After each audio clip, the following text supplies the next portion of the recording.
And hello. Welcome to Heavy Hands. Another episode, in fact, of Heavy Hands. I'm your host, Connor Rebush. With me, as always, Phil McKenzie. Hello. And, multi-syllabic Phil McKenzie, rubbing my hands together. You know it's going to be a good one when you hear both syllables of that greeting. That's right, folks. It's UFC 305. Do you see, Phil, how many times in the past have I made the joke where I'm like, we're going to talk about a really big event, and then I hit the listener with some wet fart of whatever fight they don't want us to talk about? Mm-hmm. That is how unremarkable last weekend's Fight Night card was. I didn't even think to make that joke until after I just straight up introduced the interesting fights. That's how terrible, how low the UFC has sunk with their Fight Night schedule. If you're listening to this show and you watched last weekend's Fight Night card, despite the fact that we didn't even mention it once until now, there will be an 800 number that you can call at the end of this segment for some help. But until then, we're going to have to content ourselves with the main event of UFC 305. Not a spectacular pay-per-view, I got to be honest. Not bad. Plenty of good fights on it. I would call this a middling pay-per-view lineup. But certainly the main event has interest from multiple angles.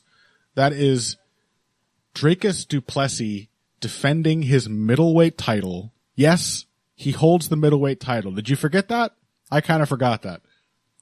Against former multiple-time champion, Israel Adesanya. That's the main event of UFC 305. Of course, further down on this card, we've got a great co-main event, a great flyweight co-main event, Kai Kara-France versus Steve Erceg. Really looking forward to that one. Mateusz Gamrot, versus Dan Hooker, and some other ones as well that we may touch on later on. But we first have to discuss du Plessis Adesanya, a fight. Even after all this time, Phil, having to get used to, like, Dricus is here. I've had to accept it. I've had to acknowledge that there's aspects of his game that make him good. It still feels ludicrous that I'm about to have a discussion about whether Israel Adesanya can beat Dricus du Plessis. Who will be the true king of Africa?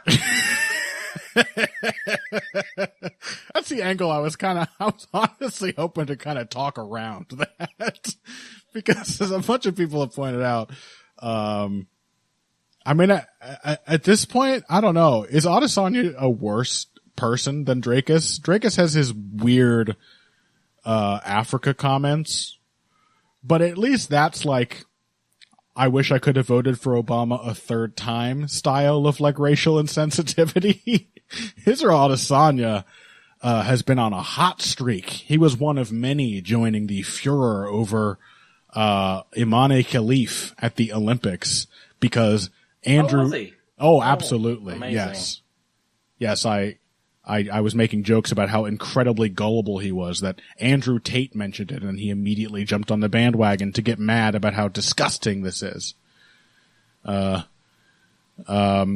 yeah, it's really a contest between two. I don't know. I almost hope Dricus wins. Is what I'm saying. It's tough to find a real a dog to root for in this particular fight. So to speak. Well, I know what dog I'm rooting for. And I hope it can be successfully rehomed. But that's a topic for another day. You get what I'm saying, yeah, though, right? I mean, the other reason to, like, be a bit ambivalent about this one is obviously that,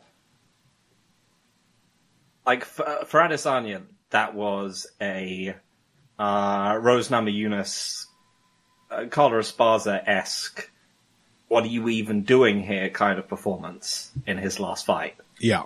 Where as you've kind of said, he's just given. He just sort of gave the middleweight belt away to his own, due to his own growing passivity. Yeah. And yeah, it was such a dreadful performance that I almost don't want to see him coming back in there immediately. Yeah. Like nothing had happened, or like he just lost some super close fight, or even that he just got caught. You know, as much as I'm in favor of, generally actually in favor of like long-running champions getting shots at the belt if they lose, I have to caveat that with not if they lose like that. Right. Yeah, Namajunas Esparza is a great comparison. Nobody wanted to see Rose fight for the title again after that. I feel like the weird thing is, well, I guess it's not that weird. I mean, that fight was so bad on both sides that the only narrative you could possibly come away from it with was that, like, Rose fought a terrible, terrible fight. People don't seem at large to have really picked up on just how bad Israel Adesanya's performance against Sean Strickland was. Maybe now that they've seen Sean Strickland continue to be the same, like, not particularly great fighter. But, like, I think it was people were all too eager to run with the narrative of Sean Strickland dominating Israel Adesanya. And it really deserves to be emphasized that the fight wasn't even that dominant, despite the fact that Israel Adesanya essentially did not show up. It was aside from the first round, with the knockdown and the really intense pressure, as the Strickland characteristic Strickland drop off settled in, and Adesanya still did nothing to assert himself whatsoever in the fight, it really turned into, like, not a great fight. Mm-hmm. Where not a lot was really happening. So yeah, that's Izzy's fault too. He created this impression in the brains of a bunch of fucking morons that, Sean Strickland is some kind of like irrefutable pressure fighter. And then we watched him fight Drakus, another different sort of bad fighter. and he just didn't really do anything and just sort of agreed to lose. Sort of like how Izzy did against him. What is happening with the middleweight title? Why are we getting this succession of guys just sort of letting their opponent beat them? That's how. I mean, I'm not even sure that Strickland lost that fight. Well, it wasn't decisive, but it wasn't a good performance from him. Oh, no, absolutely not. But yeah, the main thing is that it basically leaves us in this weird position where, like, everything says that Israel Adesanya should beat Dricus du Plessis and probably beat him quite easily. Yeah. Everything about the way that they match up says that Israel should smoke him, with the possible caveat that Dricus is actually a pretty good grappler, and Izzy hasn't really fought many focused offensive wrestlers. Right. Aside from, going all the way back to... he did get out-wrestled by Jan at points, but other than that, it's basically Brunson.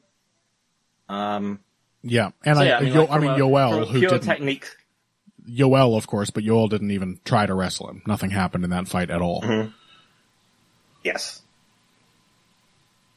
From a pure technique standpoint, you're talking a wild, constantly open to be hit swinger against a, super dangerous sniper. But then there's the caveats, which is that du Plessis seems amazingly good at game planning around his opponents and sort of clutching out big moments when he needs to. Yeah. And that Izzy looked like shit in his last fight.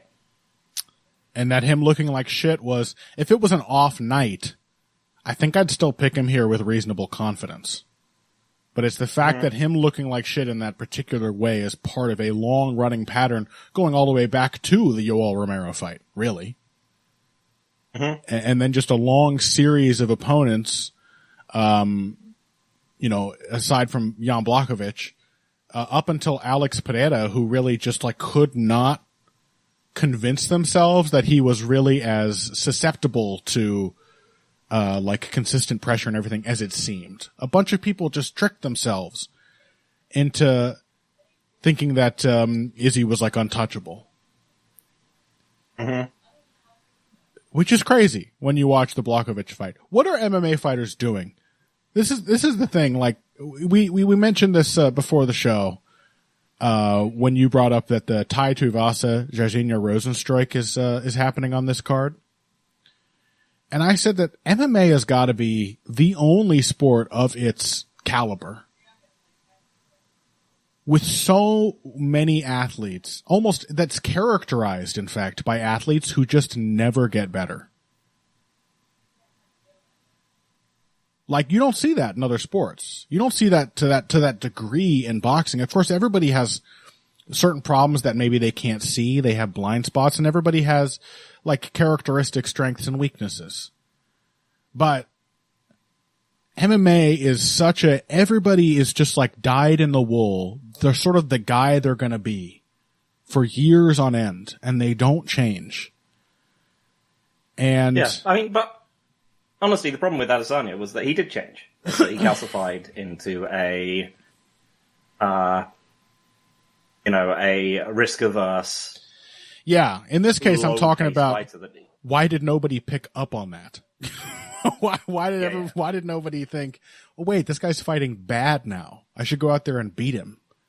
Dricus du Plessis will have no such misconception. He may not be getting better technically, really, but as you said, he does game plan and he adapts within a fight as well. He will at least keep throwing different shit at the wall to see what sticks. He is not going to go in there under the misconception that Israel Adesanya is untouchable simply because he swaggers around at long range. And so Israel Adesanya will have to seriously turn back the clock to win what, back when he fought, let's say, Robert Whittaker the first time. In fact, that exact strategy would, I think, demolish Dricus du Plessis. Like working with jabs and kicks from long range when he lunges in, punch with him, and knock him the fuck out, that would work perfectly against du Plessis. He's more than capable of doing it, but I cannot expect that he actually will. It's crazy. Yeah, I don't know. I find myself thinking, like, even if Israel comes in with his most passive, Dricus is so aggressive and so open that he will simply... I don't know if, like... Izzy will be able to avoid countering him, frankly. Like, he's just going to give him so many opportunities. I mean, I've just got Strickland du Plessis running in the background whilst we're talking. Yeah. And he's just constantly overswinging and constantly lunging in and, looking at the floor and just...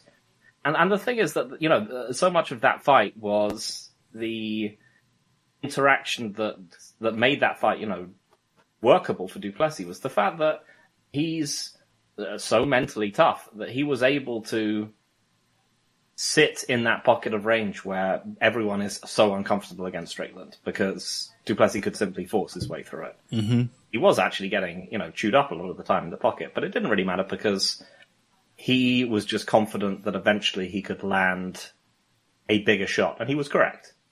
And he hit the takedowns on Strickland too, yeah. Yeah. But, like, most of the time, what was making that work for him was that idea that we've talked about so often, that so much of what makes Strickland threatening is illusory. Simply that he sits inside a pocket of space that most MMA fighters hate. And they're like, I cannot be here for long. It is stressing me out. Yeah. And he will constantly keep walking into it. And it wears people out it wears people out mentally, even as Strickland himself tends to wear down physically. And it puts people off their game. But, like, du Plessis just forced his way through it. And it turned out that he could just have he could then just hit his far superior physicality against Sean Strickland and just occasionally outpunch him enough that he could scrape a win. Yeah. And as you said, it's illusory. The fact is that Strickland can be forced out of that range pretty easily. And can be forced. He's actually like allergic to pressure. In a way that Izzy kind of is too. Where he actually Izzy is a very sharp, very dangerous counterpuncher. Yes. And the way that Strickland got around Izzy being a sharp and dangerous counterpuncher was by never doing anything. Yeah. Until, well, he did things in like, at one point when Izzy was backed all the way into the fence in whatever it was, the first round, and then, in the last 10 seconds. few seconds of the fight, when he'd realized that like Izzy had literally just given up doing anything by that point. Yep. But yeah, other than that, like he just that was what made the magic work for Strickland, is that he just racked up extremely minimalist volume on Adesanya, like stuff which wasn't counterable, and and that he's also just like very good at checking low kicks. So like the question is, Dricus is a super good game planner within the context of his skill set. Which is actually super bad. Yeah. Like, so what does this is the thing I find myself asking, what does the Dricus game plan look like? Because does he basically just come in working behind his jab?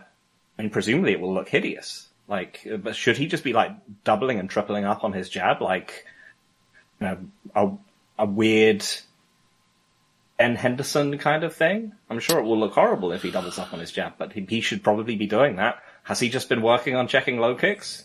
And, countering low kicks with takedowns? I don't know. Do I expect Dricus to do these things?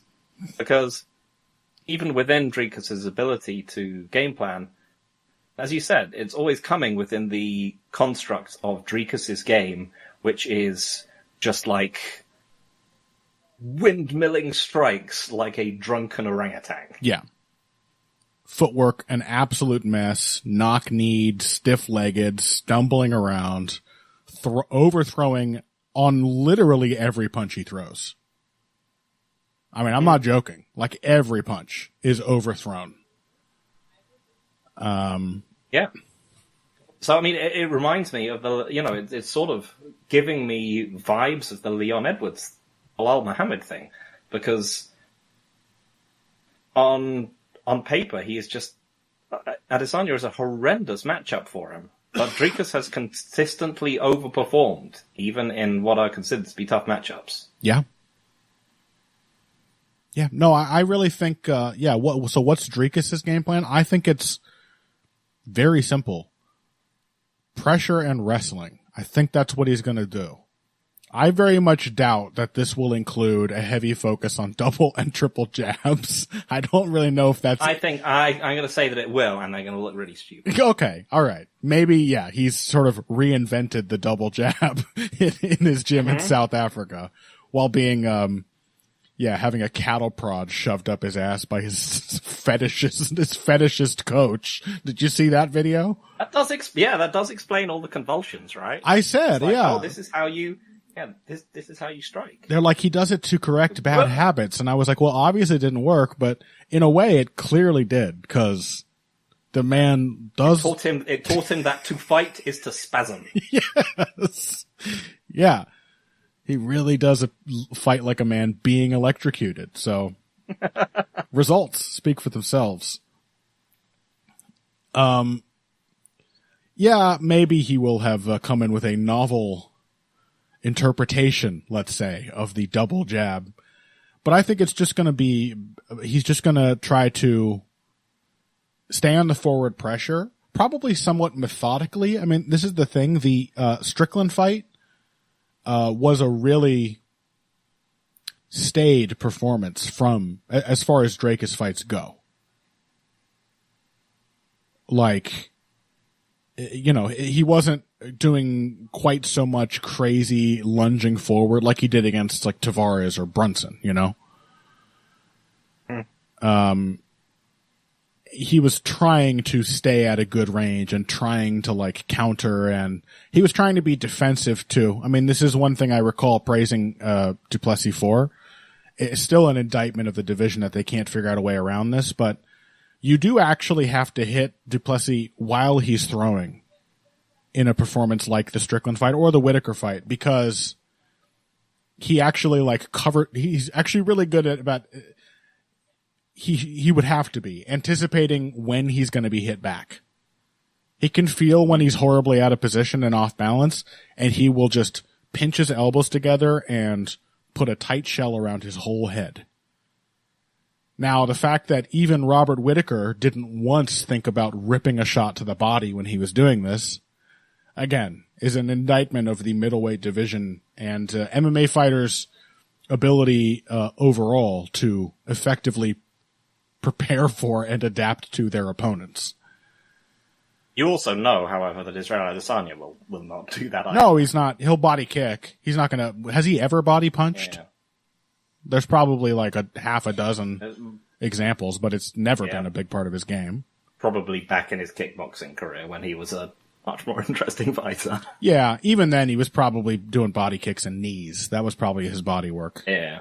Teeps, round kicks, knees.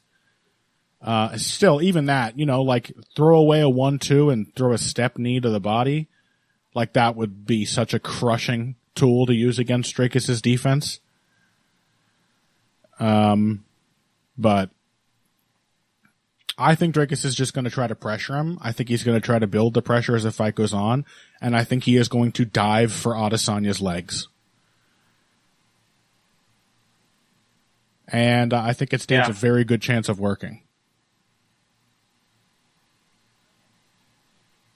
Yeah, I guess. Izzy should be able to do it. Like you said, it's the Whitaker fight. That exact approach would work wonders. Punch with him when he overextends, stick him with the jab, and nail him with kicks so he has to overextend to get to you, and just rip his head off in the pocket. Anybody who musters the nerve to punch with Dricus du Plessis, like Roberto Soldic did, they're going to knock his ass out. Because his form is terrible. But if you respect him, and if you feel like, oh, I have to defend and then maybe I can counter, he's going to get some kind of defense together, and he's going to continue building pressure on you. And, you know, there is some reason to respect him, because I think the dude hits like a truck. Yep. But, like, I don't know. I've been watching some James Toney footage because I'm working on a little quick Toney shoulder roll article. And because of that, because I watched his fight with Mike McCallum, I went and watched Mike McCallum's fight with Julian Jackson. Are you familiar with Julian Jackson? Oh, yeah, of course. Widely regarded as one of the hardest punchers pound for pound ever in boxing. And Mike McCallum... Anything. Huh? Or indeed, anything. Right, yeah. And Mike McCallum, great defensive fighter, went in there and said, I'm going to pressure you, I'm going to slip your shots and punch with you in the pocket, and he knocked Julian Jackson out in 2 rounds. Israel Adesanya, with that kind of nerve, with that kind of game plan, could easily do the same thing. I mean, that's another option. Forget the Whitaker game plan. What if Izzy pressures Dricus du Plessis? Mm-hmm. Dricus is that kind of form under pressure. You could tear his head off. But I just don't expect him to do it. I just think he's had a year off. I mean, it would be insane for him to come in here and not try one of those 2 approaches. Either punch with him on the counter or do not let him come forward. It would be insane for him to not try one of those 2 things. But I don't know if Izzy realizes what was wrong with his performance in the Strickland fight.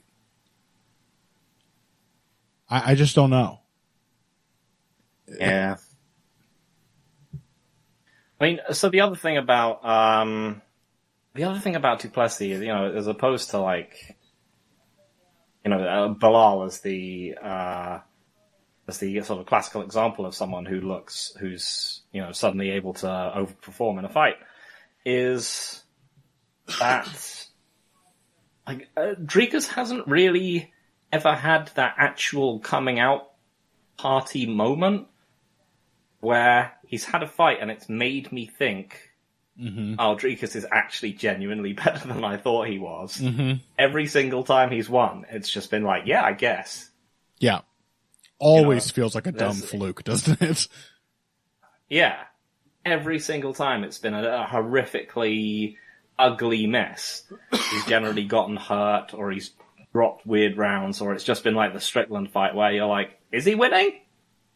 I guess Strickland's more bloody than he is. He's certainly getting sort of numerically outstruck. So yeah, it feels like he's just been surfing. He's been just like riding the razor's edge for a long time. Like, so many of these fights have felt like they could have or were about to go the other way. Yeah. So yeah, I think I am just going to pick Israel. I think it's the fact that it's a style matchup, which I feel is very winnable for Izzy, but also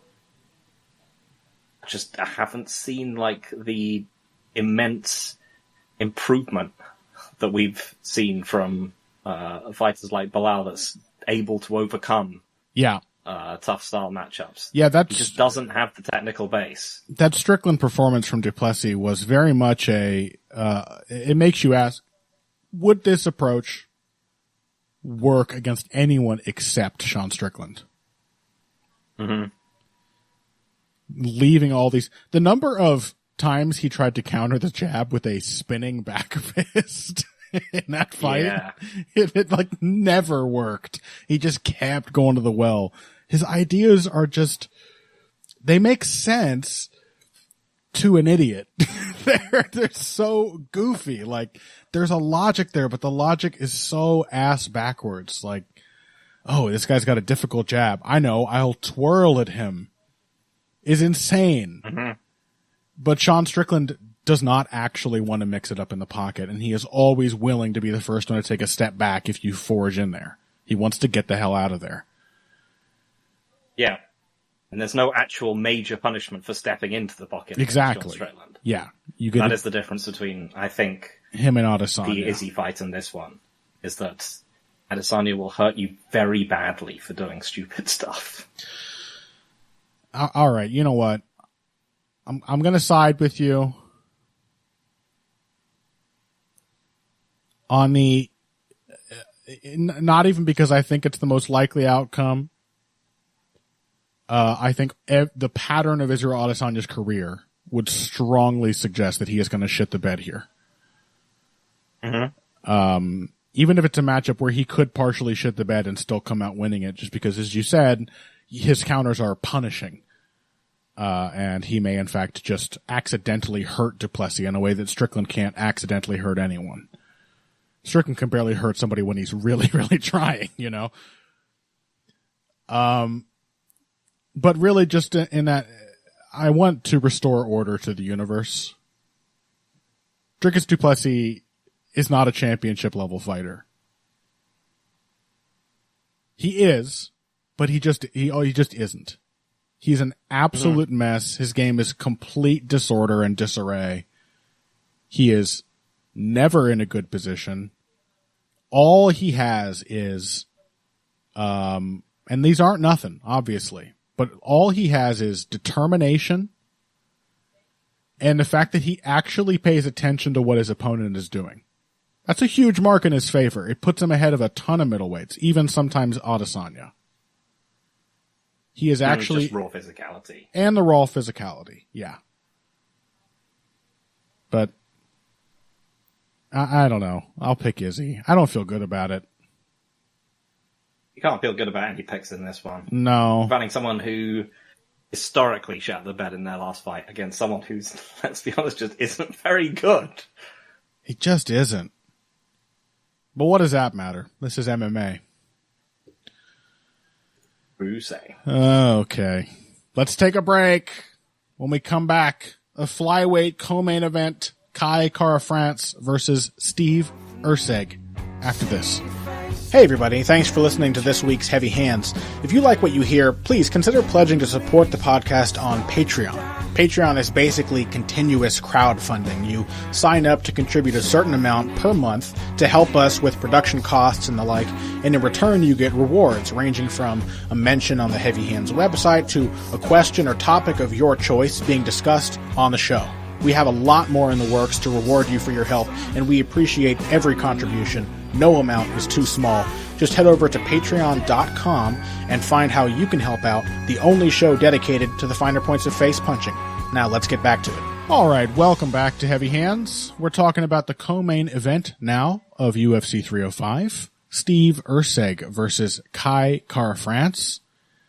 Hard to escape the feeling here that they really shot their wad too early with Steve Erceg, because I think that man was 1 5-round fight away from being able to definitively beat Alexandre Pantoja.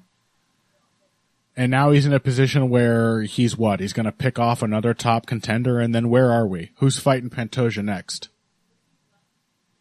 Well, I mean, Kai Kara-France isn't going to be fighting anyone fighting for the belt anytime soon because he lost to Amir Albazi. Remember him? Yeah, he that lost. Guy is presumably next, wherever he is. Where's Albazi? Beat Kai Kara-France in June of last year. He was supposed to fight Moreno in February, but he has a neck injury. So that's a terrible sign for a guy who's already 30 years old. Yeah. So now we just have Steve Erceg, I guess. I don't know. He's going to be stuck in a sort of post-Volkanovski Max Holloway position where he's just going to fight all the best guys in the division. I think he's capable of beating them. I think Steve Erceg is a very, very good fighter. He really was like a hair away from beating Pantoja in a fight where he had really nothing close to that level to prepare him for that. And in ways that were really impressive, like the fact that he was clearly the fresher guy by the end of the fight, the fact that he was showed no difficulty handling the pace. He was able to continually process the threats and the openings that Pantoja was giving him in a long fight and continue building and getting better and better. And then you really didn't see his inexperience at all until the very end, when he made a catastrophically bad decision and threw the fight away. So, I have very high hopes still for Steve Erceg. He is still, he's 29 years old. He should be just at the beginning of his prime, or having just entered it a little while ago. What do you make of him versus Kai Kara-France? I think it's definitely one of the better matchups that you could look for if he's going to be having these kind of fights. Because it's going to be fun. Yeah, they gave him a striker. Yep. And because I just feel like Erceg probably matches up quite well with Kara-France. Kara-France has always sort of struggled, I think, to split the difference between wanting to counterpunch people and just having a style that wins fights. And so a lot of what's made him sort of more successful in his later career is that he can have these little bursts of offense where he's kind of charging after people, and he can rack up points and also encourage them to come after him. Yeah. And then he can get back to counterpunching them, which is good because he doesn't really have an alternative to doing this because he's a pretty small flyweight. And yeah, not like massively physically overwhelming. So yeah, he needs ways to cover distance and he needs ways to score. That being said, like a lot of that Albazi fight was contested at range. Like Albazi did a lot of good work with his own lead hand. Always does. Yeah. Like this kind of jabbing Kara-France up. As a lot of his problems came when he extended combinations with Kara-France. rather than just, being content with racking up work with the jab. And I think Erceg is A, better with his lead hand. B, he's a better counterpuncher at potentially dealing with the sort of Cara France blitz. Yep. And C, yeah, he's just going to be better at sort of working his way into exchanges off his jab than Albazi. And I guess D, he's really big. He's just very tall. Yeah. And I think that this is going to be it's just a challenging, physical discrepancy for the way that Cara France wants to fight this one. Yeah, I am inclined to agree with all of that. I think, really the jab is the cure for so many counterpunchers.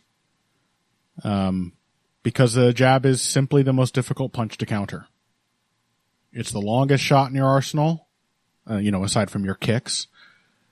It's the fastest shot in your arsenal. And it's one that allows you to progressively improve your position and weaken the opponents in how you use it. Always just sort of using your jab to strengthen the angle that you are fighting at. And against counterpunchers in particular, the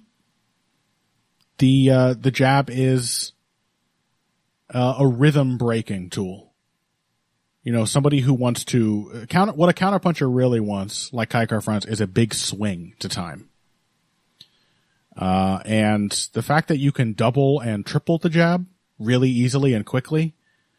I think of all the great performances of great counterpunchers being beaten, or at least tactically beaten in certain parts of a fight. The aforementioned James Toney Mike McCallum matchup, their second one, very, very jab-heavy performance from Mike McCallum, who was kind of lucky to get a draw in their first meeting, and he got robbed in their second fight. He should have won, and it was all because of that jab. I think of the success Miguel Cotto had with his jab against Floyd Mayweather. Floyd, a tremendous defensive fighter, a great counterpuncher, and it turns out the jab is just a super reliable way of breaking through that if you can be content with scoring the jab. And I'm not saying Erceg... Dawn Strickland, Israel Adesanya. Yeah, right. That's another one. Yes. And I'm not saying Erceg shouldn't try to build off of it, but I think he should be really happy to just be able to annoy the hell out of Kai Kara-France with jabs. What I really expect here is for Erceg to do most of his damage outside of that on the re-counter, using the jab to force a counter-punching reaction from Kai Kara-France. And because it's happening on his initiative, it's a response to his jab, then punishing him as he tries to counter. Particularly, I think, Erceg's uppercut. He's got a great right uppercut, and that was another shot that was very effective for Albazi against him. Mm-hmm. Of course, Brandon Royval had success with the knees for similar reasons. Kara-France is a guy who likes to get low. He likes to get under punches and wing his shots over the top. And I think if you can jab him, poke him, and then draw a big swing out of him, either if you throw while he's throwing or after, when he usually just instinctively ducks to try to get out of the way of the counter, the uppercut re-counter will probably be very effective for Erceg. Yep. So. Yeah, I tend to agree. I think it's just as I said, it's a forgiving style matchup, I think, to give Erceg on the bounce. Yeah. I tend to agree. It should be a fun one. And it's still a genuine test. Because, Kara-France may not be the physical force that Pantoja is, but he is in many ways certainly a tougher, a more considered technical test on the feet. Yeah. Say that. Yeah, no question. And a pretty hard puncher by flyweight standards. And we have seen Erceg, as sharp as he is, positionally, his defense, in the pocket isn't really all that great. He's more about just not giving you the range or the angle from which you can get the shot off. If you can burst through that, even sometimes by very crude means, like Matt Schnell nailed him with some really hard shots in a fight he was completely losing, but at times he just blitzed in, and Erceg was surprised and just got walloped on the chin. He has a great chin, clearly. He also took some super hard shots from Pantoja, who is no joke as a puncher himself. But that certainly gives Kara France a chance to do some damage and hurt Erceg. But yeah, I think Erceg is the truth. I think this is fundamentally a good style matchup for him, and it's only augmented by the fact that he is just much bigger than Kara France. What are the actual numbers? He's 5'8" with a 68-inch wingspan. Kara France 5'4", although with a 69-inch wingspan. But he's still going to be at a functional, considerable reach disadvantage with the height difference. Yep.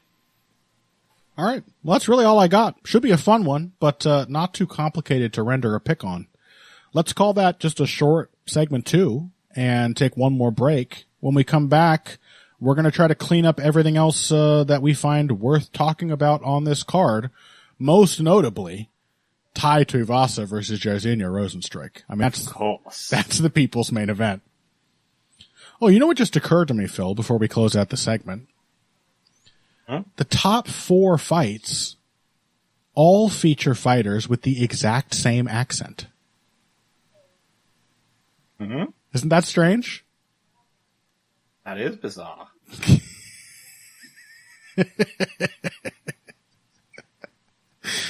That's a little American ignorance joke for you, like that. All right. There's no difference between any of them. No, they're all exactly the same accent. They all sound vaguely like Crocodile Dundee to me. All right. One more break. We'll be right back after this. Financial support is fantastic, but there are other, even easier ways to support Heavy Hands. Perhaps the best is by spreading the word. We know our fan base. You're all cool, popular people with serious social media presences. You're tastemakers and trendsetters. Okay, there are 1 or 2 of you that don't fit that description. You know who you are, but no matter what, you can always help us out by telling folks about the show. You can also give us a positive rating and review on iTunes and Stitcher, things like that. We rely on word of mouth and positive feedback to grow and improve, so thank you very much for your time and your help. Now, back to the show. Welcome back to Heavy Hands. We're going to go ahead and dive into Mateusz Gamrot versus Dan Hooker, third down from the top of this pay-per-view main card. And you were just remarking, Phil, it feels like a very long time since we've seen Dan Hooker. And that's because it has been. It's actually been well over a year now since his fight with Jalen Turner, which I think is probably for the best. That seems like a fight I mean, there's a bunch of fights in Dan Hooker's career that seem like a good opportunity to take some time off, now that I think of it. He didn't take time off after the Arnold Allen fight. He fought like 5 months after that. Yep. But hey, sometimes you need to take a little break, and that Jalen Turner fight was a festival of blood and gore in which Dan Hooker soaked up a huge amount of punishment from one of the harder pound-for-pound punchers in the sport. So I don't think it's necessarily a bad thing that we're seeing him now after a year on the shelf. He's taken on Mateusz Gamrot, every other analyst's favorite fighter for some reason. I still haven't quite pieced it together. Has this passed now? I don't know. This particular...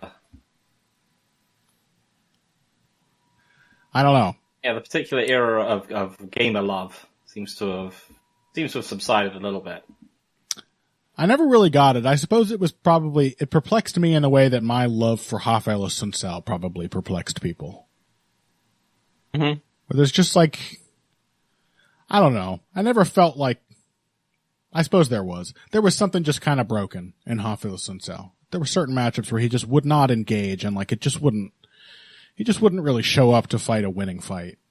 And that stands out to me more with Gamrot that I just find so many of his wins to be incredibly fluky and really just like hinge on his gas tank, his that same conditioning which allows him to recover from getting hurt, which happens in damn near every fight.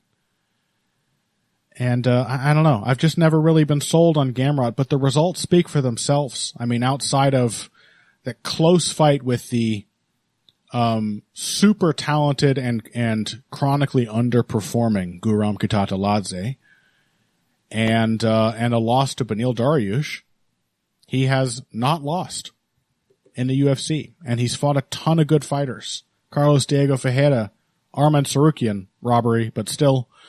Jalen Turner, another not great decision. Rafael Fiziev, probably easily his best performance overall.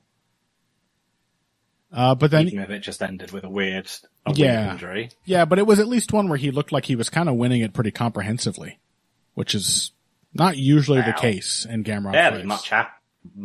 Barely anything had happened, to be honest, as far as I can recall. Yeah, but if you're able to stick your jab out there and prevent Rafael Fiziev from going nuts on you in the first round, I consider that a pretty strong result. Yeah, I guess. Everybody else just ends up getting thrashed by Fiziev early. And then he fought immediately after that, very strong win, albeit with a weird fluky result. He then fights Rafael dos Anjos and gets hurt immediately by a 90-year-old man. And then goes on to out-wrestle him, but still. How can I be sold on Mateusz Gamrot? And why should I expect him to beat Dan Hooker? Is Dan Hooker good at wrestling? Yeah. Pretty good. Is he? Who is a good wrestler that Dan Hooker has fought since Hatsuhioki? Islam Makhachev obviously thrashed him. Yes, that is obviously the trick answer to that question.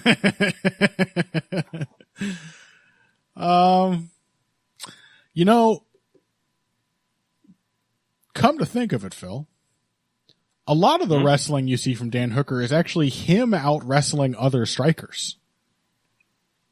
Yeah. Kind of in like a Dustin Poirier kind of way. He'll pull the wrestling out, and it's usually pretty solid. Like, he can hit a nice takedown. Strong clinch fighter always. But you do gotta admit, I have to admit, he's not exactly fought a bunch of great wrestlers, has he? Nope.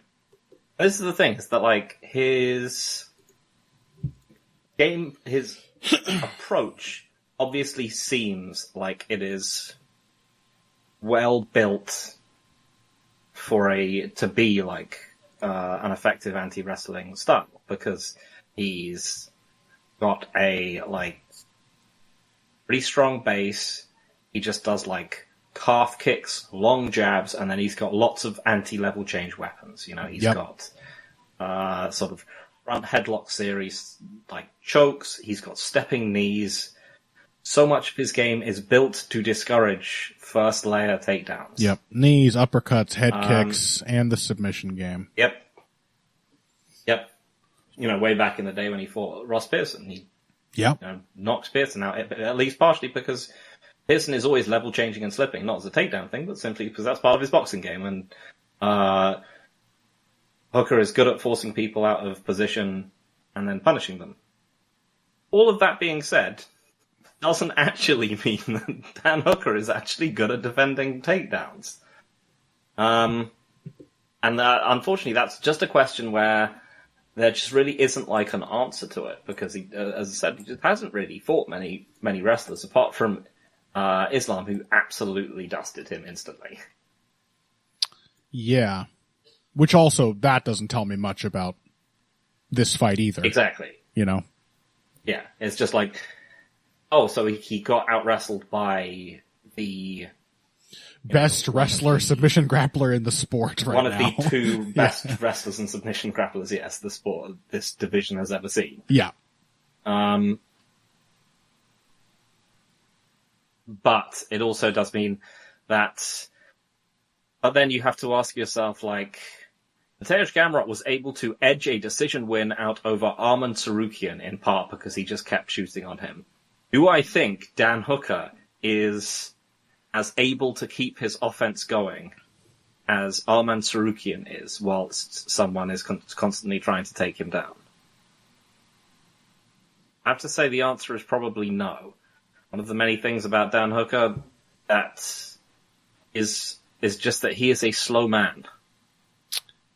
And Gamrot is blazingly fast. He really is. Yeah.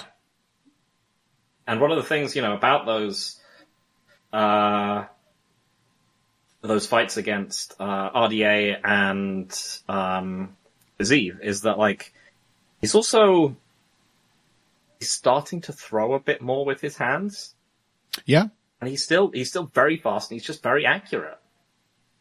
Like, so, I don't know, I mean, in some world you could see that there might be some version of the, some kind of hybrid option of, like, Dariush versus Gamrot and Hooker versus Hakparast, where Hooker kind of strands him out at range and just lights him up. But, yeah, I just think Gamrot's going to be too insistent, frankly. And I'm not sure how, a lot of that Hooker, that Turner fight sort of hinged on Turner expecting Hooker to respect him, and Hooker just being able to storm after him later in the fight. What if Gamrot just keeps shooting for takedowns? Can Hooker keep that level of aggression up? I am not sure. Yeah. The other thing I'm asking about, do you think, because this was another factor for Gamrot, is that he would himself give up positions on the ground. Have you seen him address that as well in his recent fights? Is he more interested in keeping top control? The RDA fight, of course. The RDA fight, he spends some copious time on top, but a lot of that seems to be RDA having like once somebody's actually able to penetrate his defensive wrestling, it turns out his ground game is kind of outdated. Like he's just really content to play full guard. And that obviously didn't work and gave Gamrot no reason to let the position go. When Gamrot's in a less stable position, side control, half guard, whatever, it often doesn't even take the opponent giving a big action of some kind for him to initiate a scramble of his own accord and let the position go. So if he does that, I don't know. It's just tough to know that Dan Hooker is like definitely going to rock him with a head kick or something. And then to still just think he's going to beat the guy who rocks him with a head kick again. Yep. You talked about Drikas like not having a breakout performance. Neither is Gamrot. He's another guy like that where everything feels like a fluke. Yep. Yeah, and then occasionally, Gamrot's also had that. He's also had that one performance where, all the criticism of him like just came to roost, which was the Dariush fight. Yeah. It was just like, oh yeah, man, this guy he genuinely can be shut out of fights. Yeah, that's the thing. If you can stop his wrestling, if you can just defend the single legs, what does he have? If Dan Hooker can keep up any kind of meaningful output and he is able to stop the singles, he should be able to beat Gamrot up like Dariush did. Yeah. I'm just not sure that I trust him to do that anymore, basically. I feel like Gamrot has genuinely been impressing me a bit more of late. Yeah. And Hooker clawing his way back against Jalen Turner is not is not enough to completely assuage me of all the worries that I had for Dan Hooker before that. And the strength around weight classes and so on. Yeah, the strength Gamrot has over a guy like, say, Muhammad Makayev, another guy who, aside from the opponent's mistakes, really needs to be able to hit his takedowns to win. And I know we just saw him wind up in 2 fights where that wasn't the case, but you can blame a lot of that on the opponents just not getting on the gas like they should have.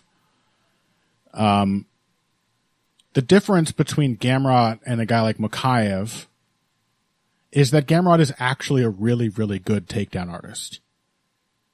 What you mean, not only does he have the nice timing on the entry, but he has a variety of entries. Again, a lot of them are single legs, but different kinds. Low singles, high crotch singles. He'll shoot head inside, head outside.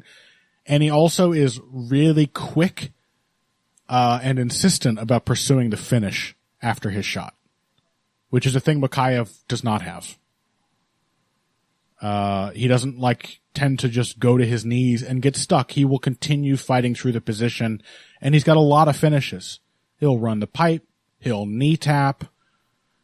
He will treetop somebody. He'll foot sweep the base leg.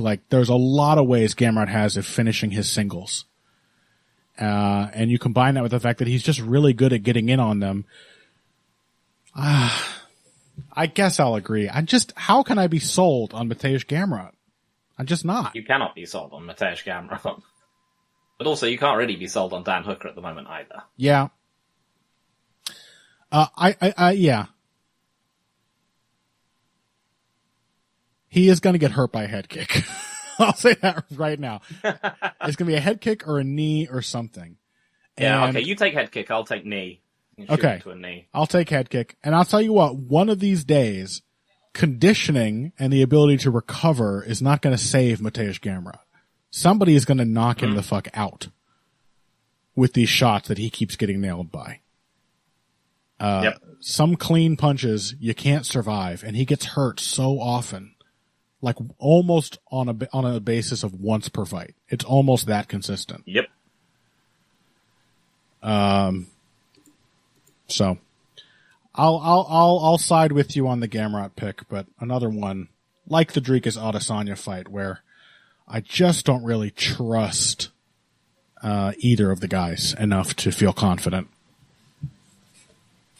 Yep. All right. Well, there's every reason not to be confident. Yeah. Should be an interesting style clash. Speaking of which, Tai Tuivasa and Jairzinho Rozenstruik are here, filling out the main card. This is a clash of titans. They are big, yes. I mean, you want to talk about two of the most overweight men in the UFC. No, this spawned a thought that's been popping up throughout this episode when we mentioned it before we started the show. Tai Tuivasa is, in fact, both of these guys to some extent. These are just fighters who don't change.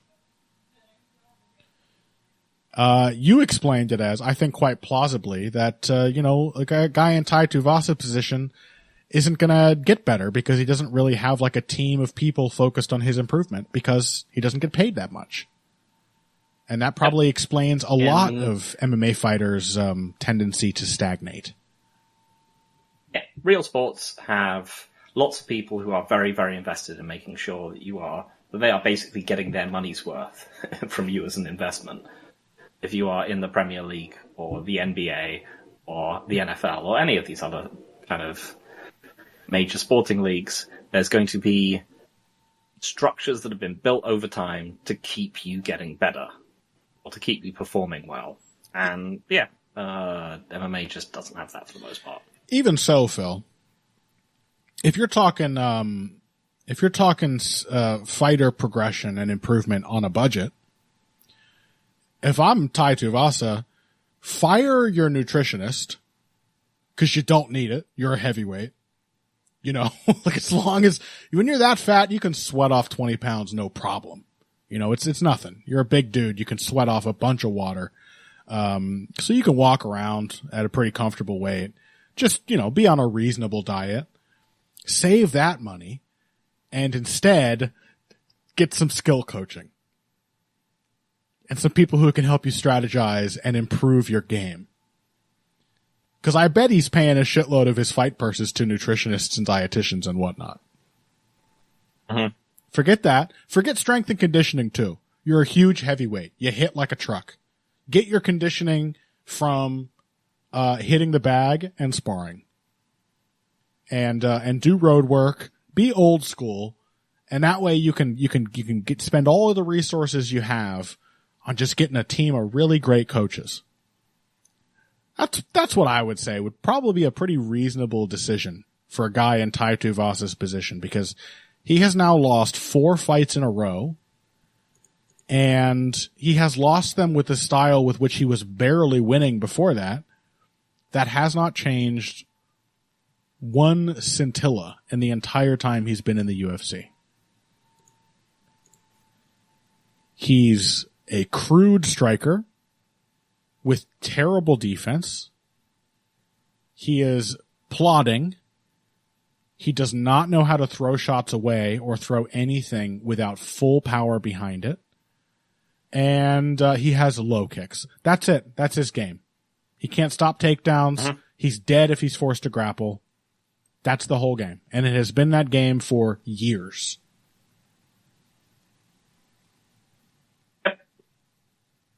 Which means he's probably going to get smoked by Jairzinho Rozenstruik. Right? Yeah. He's probably going to get completely chewed up by Rozenstruik's jab, exactly like Gaziev did. Yep. This is the thing, is that Tuivasa is fun, but terrible. And Rozenstruik is he's actually okay. He's actually quite consistent. Yeah. Consistent, but terribly unfun.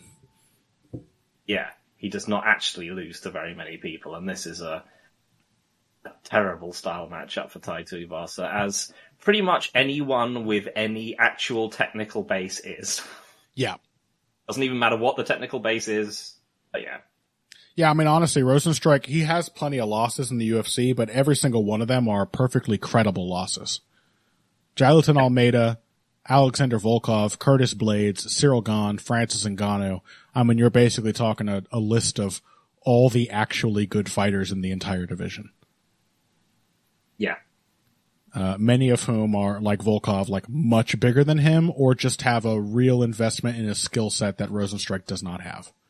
And that's not Tuivasa. Yeah. He's investing in the exact same skill specialty as Rozenstruik, except he hasn't invested any actual thought into it, because he hasn't progressed at all. So that's the pick. Rozenstruik via jab. Decision. Yep. Just sets him up. Now they put him on another main card. It sets him up to be another thrilling Apex headliner. That's what's next for him. That's almost certainly true. Actually, you know what? Because they're, I saw a Caposa tweet. This is some really good news for us, in fact. Caposa tweeted that because they are renovating the Apex to add seats, I think starting in October, there won't be an Apex event for like 6 months. Oh my God. So either they're going to find a different warehouse in Las Vegas. I'm sure there's no shortage of them. In fact, that is probably what they're going to do. They're probably just going to find an auxiliary Apex center. Why did I get excited at all? Never mind. Forget I said anything. But I hope it means more travel cards where the just peer pressure of people are supposed to buy these tickets will mean they actually have to try, which has been the case for all the travel cards they've put on this year. They've all been consistently pretty well booked. I find your optimism charming. Thank you. You're always so complimentary, Yeah. Phil. Yeah. Adorable, even. They won't just open up some, grey warehouse somewhere and shove the fighters in there. I think they should redesign the Apex, and it should look like a house flip. Like gray laminate flooring, gray, you know what I mean? Like all the cheapest, least offensive construction materials you can possibly get so that you can turn as big a profit as possible. They should have the new Apex just have the aesthetic of a rushed house flip. Yeah, 100%. Well, I think that's it. I mean, there's a couple other things on here, Jack Jenkins, Herbert Burns sounds like a fun, goofy style clash. Josh Kulabal versus Ricardo Ramos sounds like a very fun featherweight fight. That should be good. Yeah. And hey, the Li Jingliang Carlos Pratis is a good matchup too. Pretty solid. There's some. What's Ricky Glenn doing at welterweight? Good question. I don't know. He's fighting 2 weight classes up from where he started. Yep. Seemed good for the... You know what? He's probably still going to look slow. He probably will. Yeah, I mean, the thing is, he was a very large featherweight. Mm-hmm. So, I mean, he's literally, he has almost the exact same dimensions as Song Kenan. Kenan is a heavily built fighter. He's probably still going to look significantly bigger than Glenn, but Ricky is in fact exactly as tall and has only 1 inch less reach. So who knows? I don't know. Yeah, the card kind of falls off after the main card a bit, but there's a couple gems sprinkled in there, and it should be fun to watch. Yeah. And the results of the results of several of the fights, particularly the main event, will probably cause many of us to have an existential crisis, trying to reckon with what happened. I don't even know what a good outcome for that fight would be. Like you said, like it feels like it would be a restoration of order for Izzy to win. Like that should happen in some kind of what's the word I'm looking for? Ontological? Is that the word I'm looking for? Probably. Like the meaning of things, like the real meaning of things. Yeah. In that sense, it should happen. It seems right. Yep. But does Izzy deserve to be champ again? Right?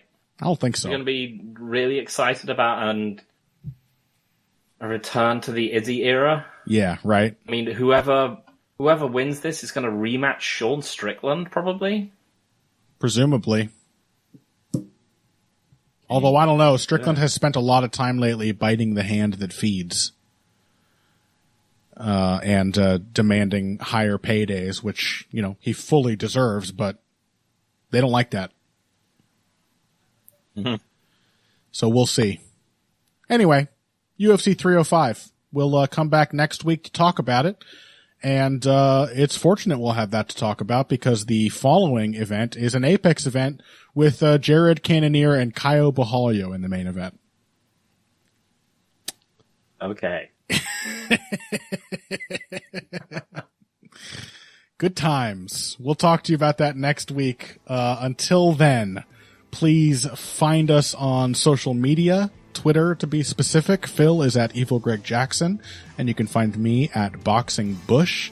I published my long-delayed but far from obsolete breakdown of Bilal Muhammad Leon Edwards last week. A sort of dual-sided breakdown where I talked about both Bilal's excellent game planning and positional understanding, and also heavily highlighted all of the subtle ways in which Leon Edwards completely shit the bed. I'm working on a little James Toney piece. I don't know if I'll be able to finish that this week before my piece talking shit about either Israel Adesanya or Dricus du Plessis comes out. I haven't decided yet, but there will be a piece up relevant to UFC 305 on my Substack, which is facepunching.substack.com. I appreciate you checking that out and supporting me and supporting us. And we'll talk to you next week. Until then, if you came here today for the finer points of face punching, you came to the right place. This has been Heavy Hands.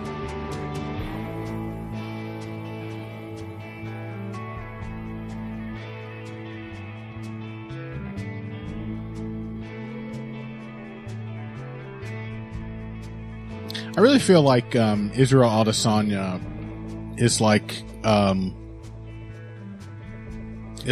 Obama.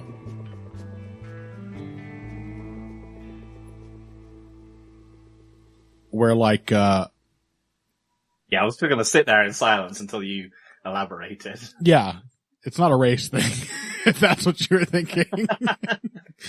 No, that it's sort of like, you know, you can go on and about how incredible his legacy was. Now he did his best, and when it all leads to Sean Strickland becoming president, it sort of invalidates every good thing you've ever done during your reign, doesn't it? It's like, well, it's sort of, I just feel like it's sort of, we went from Adesanya, an undeniably great striker, off nights, yes, but an undeniably great striker, to then Sean Strickland and now Dracus du Plessis. And it's like, It just feels like it's Izzy's fault. You know? Somehow it's his fault. He led us to this. Yep. He held the gates against Robert Whittaker and allowed this middleweight division to form beneath him. Mm-hmm. Thanks a lot. Thanks, Obama. I mean, Adesanya.